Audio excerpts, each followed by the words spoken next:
Mass Effect is one of, if not my most, favorite RPGs of all time. However, there is a distinct lack of science fiction games, and since Mass Effect 3 ended, there hasn't been a science fiction game that really caught my eye or enthralled me in its universe and lore quite like Mass Effect had. Yes, we shall not speak of any other Mass Effect installment, it never happened.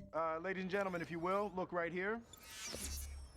So, as a massive Mass Effect fan, I had given up hope of ever playing such an amazing space opera RPG ever again after the original trilogy ended, and that is until I learned that the giants behind Dragon Age, Knights of the Old Republic, and yes, even the original Mass Effect itself, are working on a game called Exodus, and that was the spark of hope that I needed. Not only that, but Peter F. Hamilton, a sci-fi author known for his space opera books and stories, is creating stories set in the Exodus universe, and he's also working as a consultant on the game as well. So this is currently looking extremely promising to me. So let us briefly go over the story of this game, going over everything that leads up to our protagonist's birth. Let me just add a disclaimer here.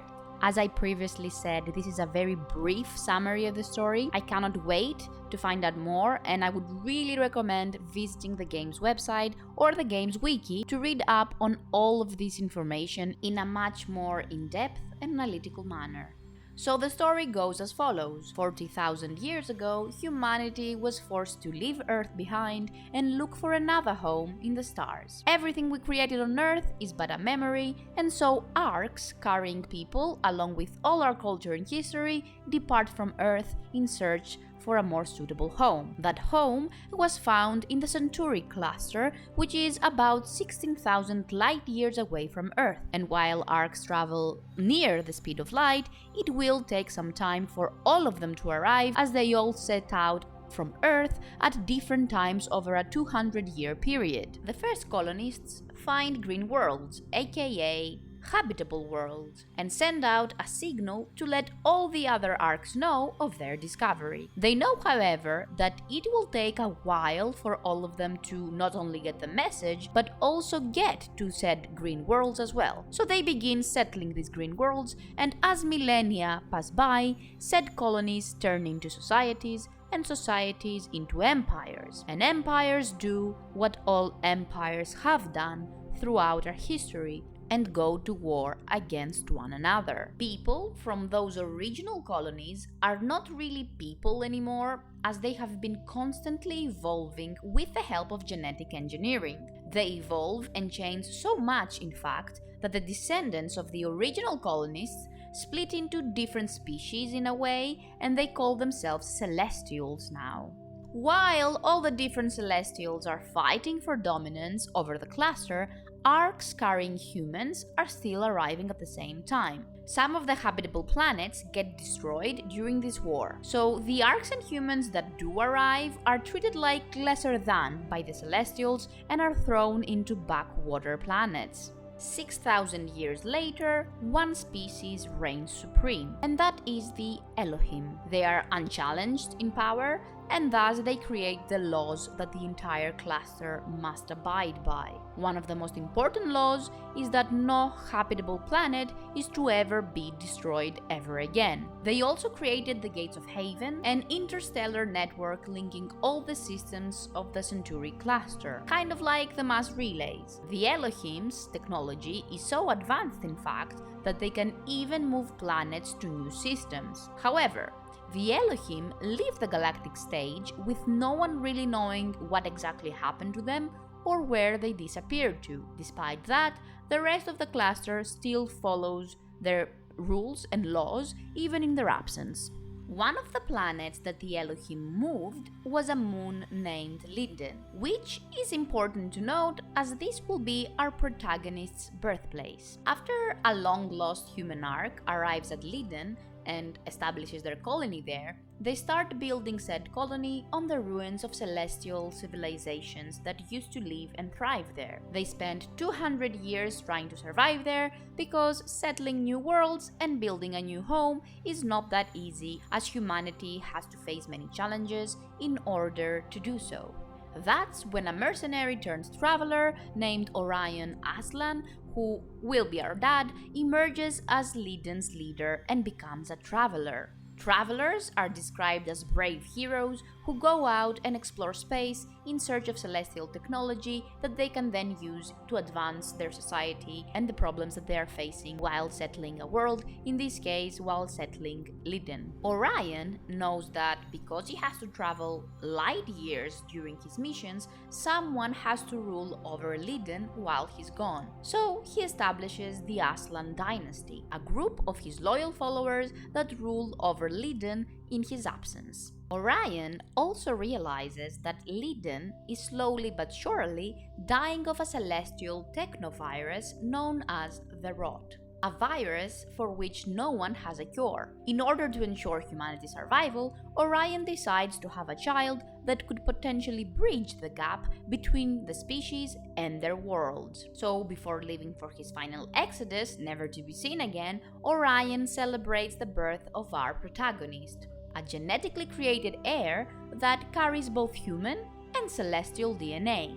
In his absence, however, our protagonist's half-brother, Gideon Aslan, declares himself ruler of Liden, and our protagonist is forced into hiding while still a child. And that will essentially be our role in the game, to be a bridge between humans and celestials and their worlds. Because of our mother's celestial heritage, we have also inherited the gift of neural induction, and thus we can interact with celestial technology in a way no other human can.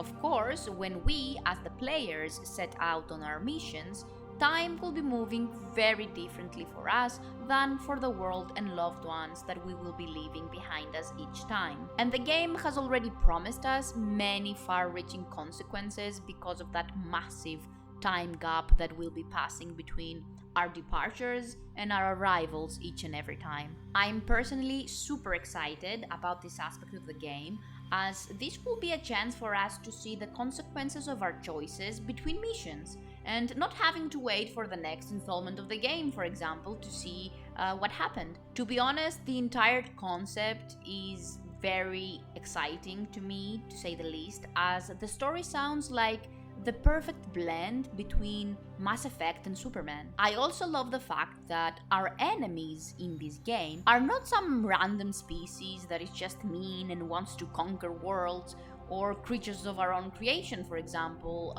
like AI or synthetics. But instead, it is a more evolved version of ourselves. That fact alone is very interesting to me, and I really cannot wait to see what they're going to do with it. Because at their very core, all the Celestials really are just humans that evolved through both time as well as genetic engineering. And that, to me, adds another layer to the enemies other than the predictable, oops, we created AI and now it's attacking us, or oh no, this random alien species decided to attack us because they are just mean like that and want to conquer worlds. The fact that our protagonist is a blend of human and celestial, engineered and meant to serve as a bridge, a connection between species, is very reminiscent of Superman as well. And I cannot stress how much I love that, as Superman is one of my favorite superheroes. I know that this savior protagonist that is the best of both worlds is a bit overplayed, but who doesn't love a good Superman story? A powerful, seemingly perfect being that has to face complex themes like morality, power, and how to use it wisely. A human that will be called a celestial in human worlds, and a celestial that will be called a human in celestial worlds. That juxtaposition and the fact that our protagonist will be a hero whose choices will determine the future of everything and everyone, all of that just sounds very appealing to me. I know I'm getting way too far ahead of myself here. We do not have enough information for me to be this excited for this game so far, but I just cannot help myself. After Mass Effect 3 ended, there literally hasn't been another space opera RPG that got me this excited. In fact, I don't even think there has been a space opera RPG since Mass Effect came to an end. So I know it is way too early for me to say whether I will 100% enjoy enjoy this game or not, as we are still learning new things about the game and we have barely even seen any of the things promised in action yet. But this all sounds and looks extremely promising to a person that has been starved for a good science fiction space opera RPG ever since the Mass Effect trilogy came to an end. I am extremely cautious, however, as the gaming industry is at quite a state right now, so I do not take any of these promises at face value, and I will believe it when I see it, but I also like what I'm seeing so far, so, I'm remaining cautiously optimistic here. The fact of the matter is that there has not been a game that has managed to recreate what the Mass Effect trilogy was able to do, but if there is anyone that can, if not replicate what Mass Effect did, then at least come very, very close to it, then those people are the people behind the original Mass Effect and the person whose entire career has been built upon writing exciting science fiction space opera novels. So, what I will say is that I am cautiously optimistic about Exodus, and I cannot wait to learn more about this game, the lore, and the universe as a whole. Don't. Don't what? Don't give me hope.